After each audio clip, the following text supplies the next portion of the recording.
Hello students, this is the channel Easy Science and Mathematics, an easy way to learn science and mathematics. Standard 8, Chapter 2, Parallel Lines and Transversal. In this chapter, we have learned about the corresponding angles and alternate angles and interior angles. Now, in this video, we are going to solve the examples on the properties of those angles. Now see the first example here. This figure is given, two lines are there and a transversal is there. Similarly, the angles are PQRS and WXYZ. Now, with the help of given figure, complete the boxes. That means here we have to write the pairs of given angles. Now first, corresponding angles.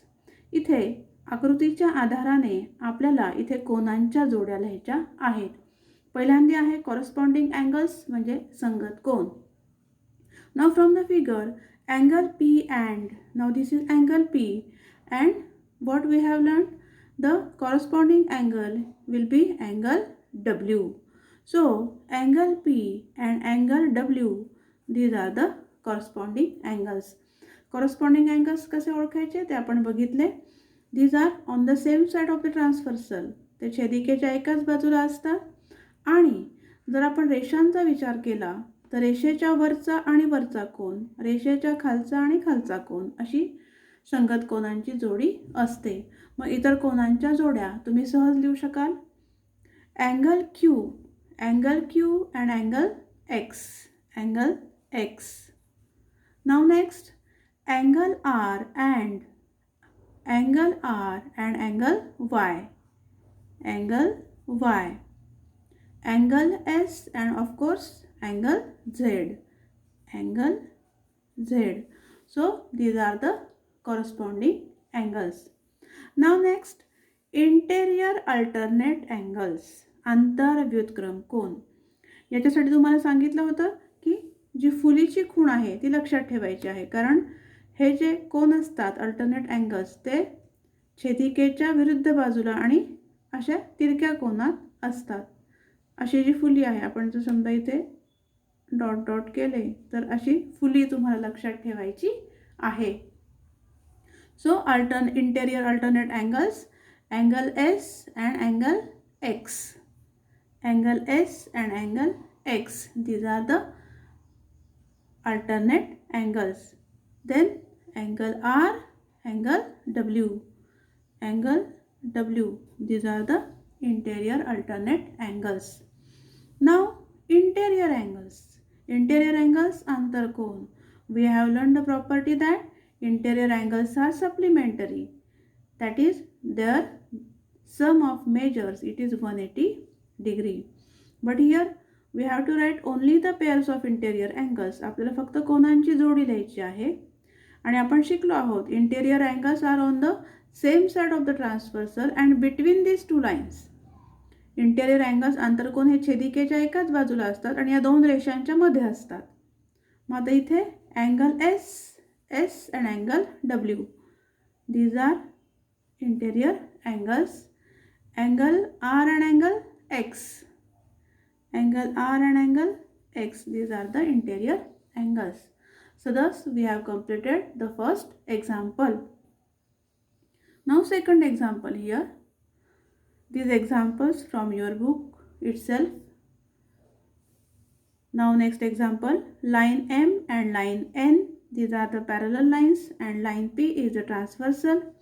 Measures of two angles are given here, 3x and x. And the example is that find the value of x. इथे आपल्याला x चं माप शोधायचं आहे. Very simple it is. If you observe the figure, you can see that 3x and x. These are the interior angles. ते अंतरकोन आहेत, interior angles आहे. And therefore according to the property, त्यांच्या गुणधर्मानुसार या दोन कोनांच्या मापांची बेरीज किती असणार आहे? 180. As these angles are supplementary, therefore the equation will be 3x plus x is equal to 180 degree. म्हणजे इथे आपल्याला या दोन कोनांच्या मापांची बेरीज 180 अंश आहे. माझं समीकरण सोडवायचं. तुम्हाला समीकरण सोडवता येतं. माझं 3x अधिक x 3x plus x is equal to 4x. साधी बेरीज आहे. 4x is equal to 180. आता आपल्याला x ची व्हॅल्यू काढायची आहे. हा 4 इथे मल्टिप्लाय आहे, तो इकडे येताना डिवाइड होणार आहे to the right hand side. उजवीकडे येताना तो भागिले होणार आहे. therefore x is equal to 180 divided by 4. 4ने भागायचं आहे 180ला. 4ने भागलं तर x इज इक्वल टू 4 चोक 16. 18मधून 16 गेले 2 उरले, वर 0 आहे. 4 पंचे 20. So what is the value of x? 45 degree. आणि x ची किंमत इथे 45 अंश आलेली आहे. म्हणजे इथे आपण आंतरकोनांचा जो गुणधर्म आहे, इंटेरियर अँगलचा सप्लिमेंटरी, त्याचा उपयोग करून इथे x ची किंमत आपण काढलेली आहे. त्यानंतर आपण तिसरं उदाहरण बघणार आहोत. Third example. आता इथे आकृतीमध्ये बघा, line M and line N are there and line L is the transversal. Here the measure of one angle it is given. So from the figure given here, म्हणजे आकृतीत दिलेल्या माहितीवरून, from the information given here, find the measures of ABC. ABC या कोनांची माप आपल्याला काढायची आहेत. In the last video, we have learnt about the angles in linear pair and the angles, their measure is 180 degree.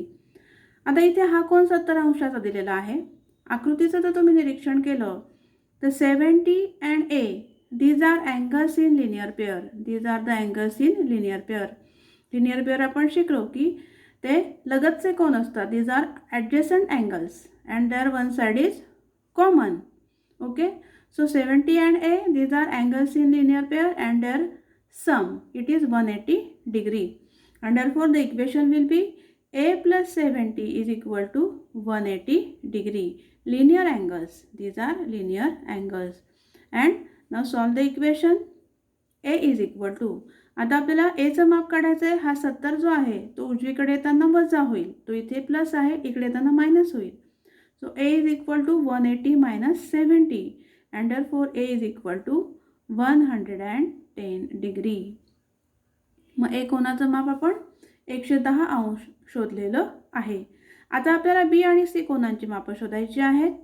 आता इथे A आणि B हे सुद्धा अँगल्स इन लिनियर पेअर आहे. त्याचा उपयोग करून सुद्धा तुम्ही B चं माप शोधू शकता. किंवा अगदी सोपं म्हणजे 70 आणि B, these are the opposite angles. Opposite angles विरुद्ध कोन and opposite angles are congruent. विरुद्ध कोन हे एकरूप असतात आणि म्हणून याचं माप 70 आहे, मग त्याच्या विरुद्ध कोनाचं माप सुद्धा येणार आहे 70 अंश.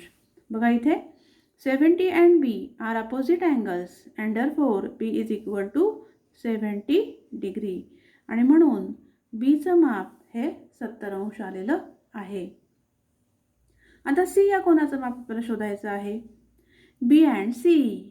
B and C, these are the interior alternate angles. These are the alternate angles and alternate angles are congruent. व्युत्क्रम कोन हे एकरूप असतात आणि म्हणून C is equal to 70 degree. आपण इथे लिहिलेले बघा, B and C are alternate angles and therefore C is equal to 70 degree. तुम्ही अजून एका पद्धतीने C या कोनाचं माप शोधू शकतात. C 70 and angle C, these are the corresponding angles. These are the corresponding angles and therefore angle C is 70 degree. इथे corresponding angles हा गुणधर्म वापरून सुद्धा तुम्ही C या कोनाचं माप शोधू शकतात. गणित सोडवण्याच्या एकापेक्षा जास्त पद्धती असू शकतात. त्या पद्धती जर गणितीय दृष्ट्या बरोबर असतील तर तुमचं उदाहरण हे बरोबरच असणार आहे. If you understood this video, like the video, share it and subscribe the channel. Thank you.